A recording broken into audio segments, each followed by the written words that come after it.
By the time I was 26, I had a paid-off car, a two-bedroom condo in Austin that I owned outright, and a bookkeeping and tax prep business clearing just over $1.2 million a year. No inheritance, no co-signer, no safety net. My parents never gave me a single dollar toward any of it. I want to make sure you heard that last part. Not $1. So when my mother called me on a Tuesday morning in March and said, "We need you to wire us $400,000 by Friday or we're taking you to court," I actually laughed. Like, out loud. A real laugh. Because I thought she was joking. She wasn't. Let me back up because you need to understand the full picture to understand how insane it's got. I grew up in a suburb outside of Columbus, Ohio. Middle-class family, two-car garage. The kind of neighborhood where everyone's lawn is exactly the same length. My parents were tarred. My father was a regional manager for a logistics company. My mother did part-time bookkeeping for local businesses, and we were comfortable.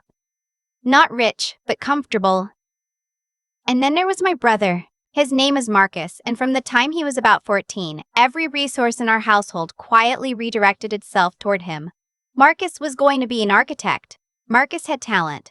Marcus had talent. Marcus needed the better laptop, the SAT tutor, the college visit trips. I'm not saying my parents didn't love me.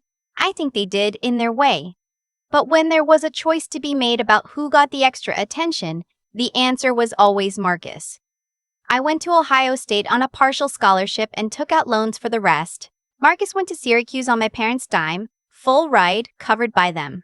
When I graduated, I had $34,000 in student debt and a job doing data entry at an accounting firm making $38,000 a year. Marcus graduated 2 years later with a degree in architecture, zero debt, and my parents planned for him to open his own firm within 5 years. I don't say any of this with bitterness anymore. At the time, yeah, it stung. But somewhere in those years of not having a cushion, I learned to build my own floor. I got my CPA license. I started picking up freelance bookkeeping clients on weekends. I lived in a studio apartment and drove a car with 180,000 miles on it and put every extra dollar into the business. By the time I was 24, I had gone from 1 client to 31. By 25, I had 2 part-time contractors working for me.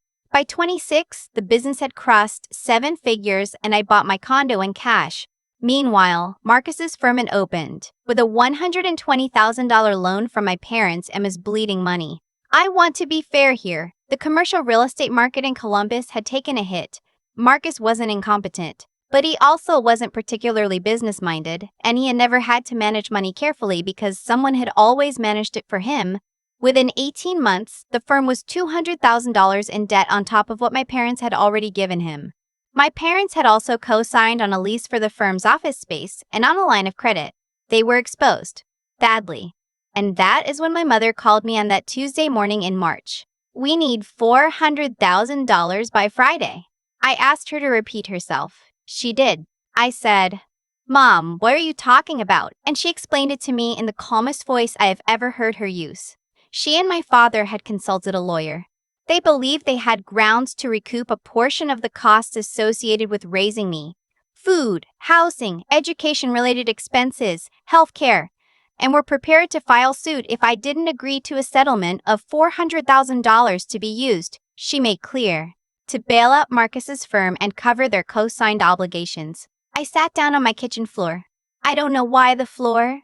I just sat down. "You're suing me," I said, "for being raised. We invested in you," she said. "We deserve to see a return." I remember exactly what I said next because I've replayed it so many times since. I said, "Mom, I'm going to need you to stop talking right now." And I hung up. I called my attorney within the hour. Her name is Vanessa, and she's been my business attorney since I started the company. I told her everything. There was a pause on the line, and then she said, "Send me whatever they send you. This won't hold up, but let's make sure we know what we're dealing with." 2 days later, a formal letter arrived via certified mail. My parents, through their attorney, were claiming that their expenditures on my behalf, they had itemized it down to estimated grocery costs per year, amounted to $307,000 over the course of my childhood and early adulthood.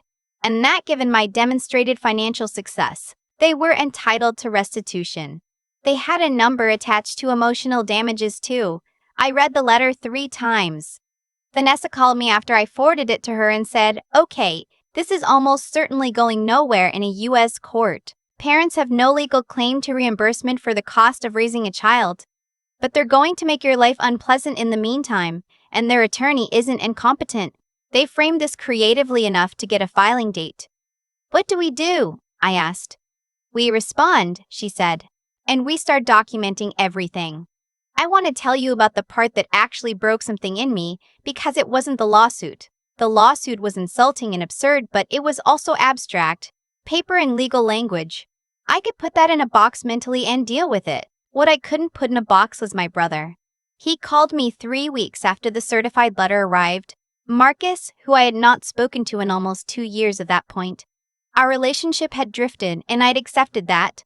Called me and asked if we could meet for coffee. I said yes. I don't entirely know why. Some part of me, I think, wanted him to tell me he had nothing to do with it, that he'd tried to stop them. He didn't tell me that. We sat at a coffee shop near his apartment, and after about 10 minutes of small talk, he said, "I know what they're asking you for is a lot, but you have to understand their position. They've put everything into me, and it's not working out the way anyone planned, and they're scared." I said, "Marcus, I don't owe you anything." He looked at me and said, "They raised you. That has to count for something." I left $40 on the table for 2 coffees and I walked out. Here's something I haven't told many people. Before all of this happened, before the letter, before Marcus's firm started failing, my parents had asked me to do their personal taxes for free, which I had done for 3 years running because they were my parents and it cost me a few hours and a family discount seemed reasonable. Which meant I had seen their returns. And there were things in those returns that I had flagged internally and not pushed on because I didn't want the conflict. Expenses claimed as business deductions that were, to put it charitably, aggressive. Mileage logs that didn't add up. A home office deduction on a home where no legitimate home office existed. Small things, individually. Together over 3 years, not small. I hadn't reported anything. I had told myself it wasn't my problem, that I was their daughter, not their auditor. But now they were suing me. Now it was my problem.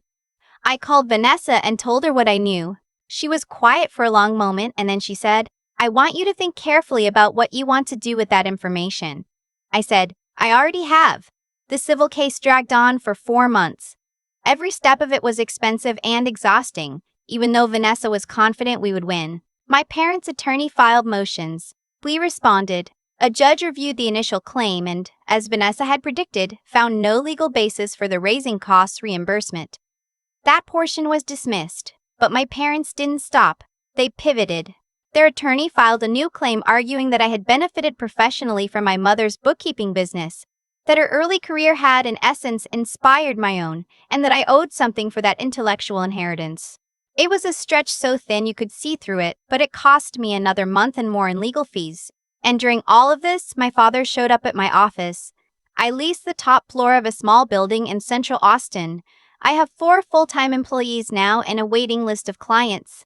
My father walked in through the front door on a Wednesday afternoon while I was in a client meeting and told my office manager that he needed to see me and that he wasn't leaving until he did. My office manager, bless her, told him calmly that I was unavailable and offered to schedule an appointment. He sat down in the waiting area and didn't move for 2 hours.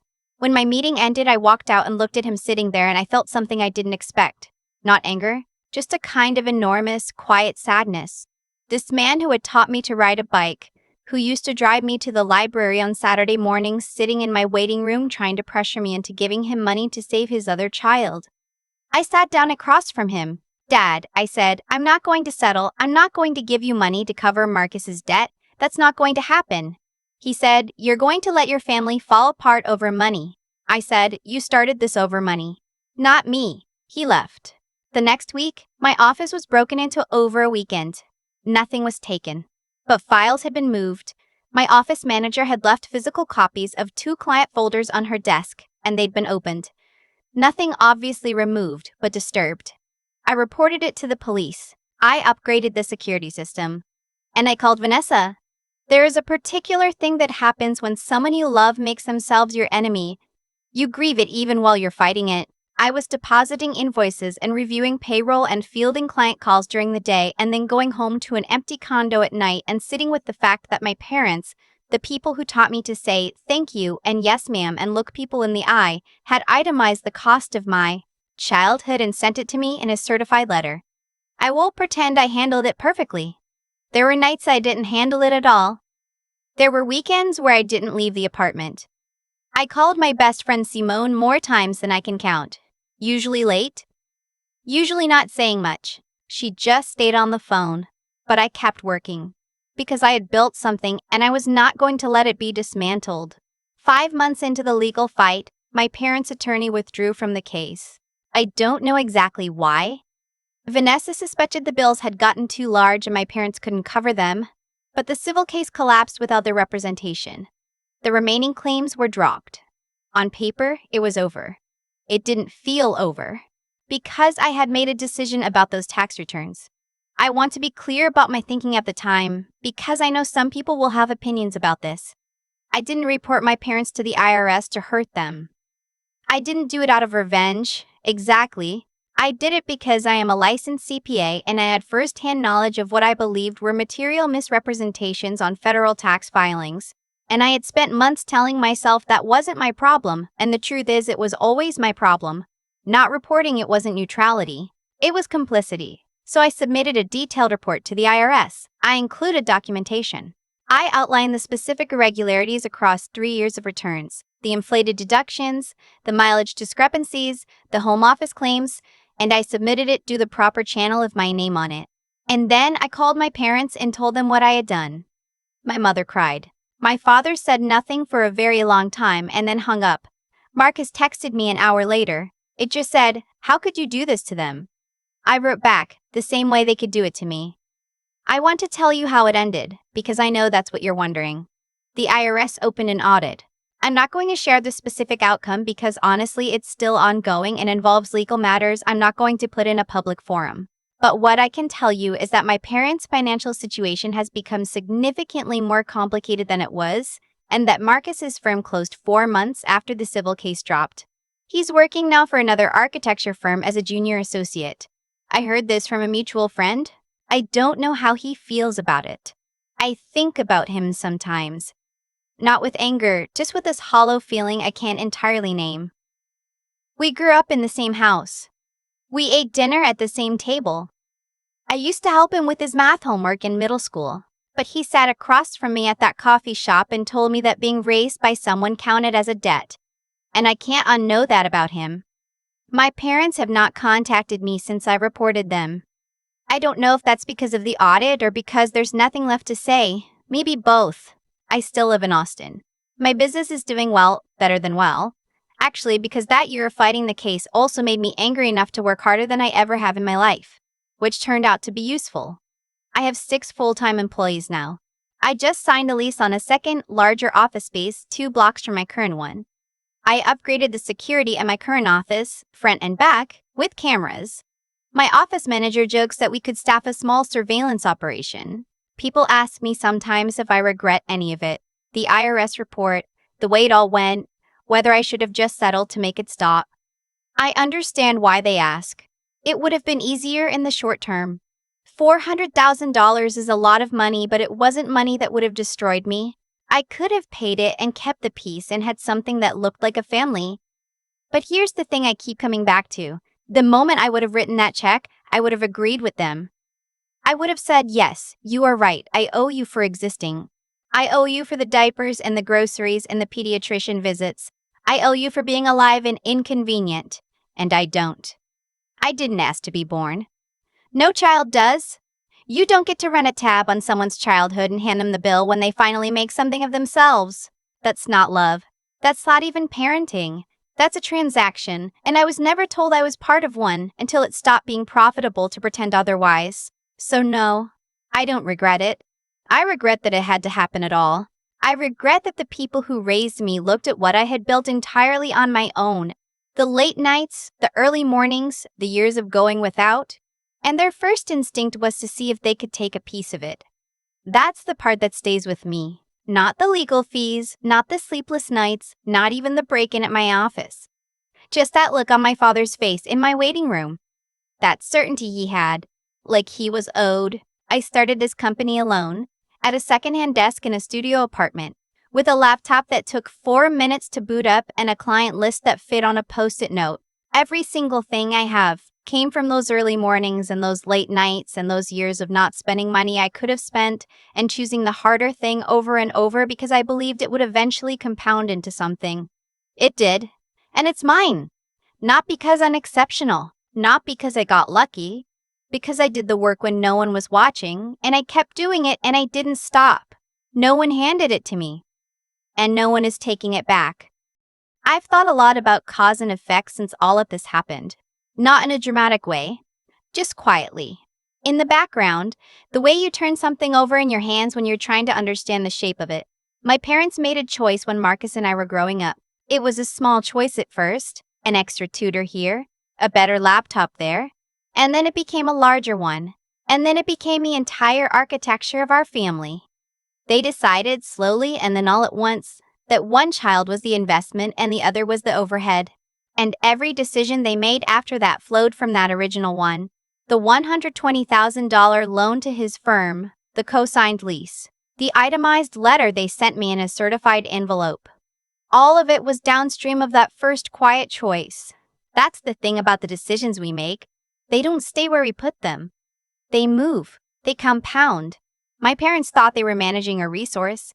What they were actually doing was building a wall between themselves and me, one brick at a time for 20 years. By the time they needed me, the wall was too high to see over. And I made choices too. I chose to keep working when it would have been easier to resent and stop. I chose to build something instead of waiting for someone to hand me something. I chose for 3 years to look the other way at those tax returns because I told myself it wasn't my problem, and that choice sat with me, uncomfortable and heavy, until I couldn't carry it anymore. Doing nothing is still a decision. Silence is still a choice. I learned that the hard way. What I want to say about integrity is this. It's not dramatic. Nobody gives you a trophy for it. When I finally submitted the IRS report with my name on it, there was no relief, no satisfaction. I cried, actually, because it meant something I had been quietly hoping wasn't true, that my parents had been dishonest, that this wasn't just a bad judgment call but a pattern, was now something I had confirmed and acted on. That's not a good feeling. Doing the right thing sometimes just feels like loss. But I think about what it would have meant to stay quiet, to know what I knew and protect it. To tell myself, again, that it wasn't my problem. I would have been complicit in something I had spent my entire adult life trying to build the opposite of. I became a CPA because I believe in accuracy, in accountability, in the idea that the numbers have to tell the truth. I couldn't hold that value at work and abandon it the moment it cost me something personal. Vanessa told me early on to think carefully about what I wanted to do. I had. The answer wasn't revenge. It was just, I couldn't keep being someone who looked away. The resilience part is less complicated to explain, though it's harder to live. You don't get to choose whether hard things happen to you. I didn't choose to have parents who saw my success as a resource to extract. I didn't choose a brother who sat across from me and told me I owed a debt for being born. But I got to choose what I did the next morning. And the morning after that, I got to choose to keep showing up to the office, to keep serving my clients well, to keep building the thing I had started building alone at a secondhand desk in a studio apartment. Nobody took that choice from me. And that, in the end, is the only thing I was ever really protecting.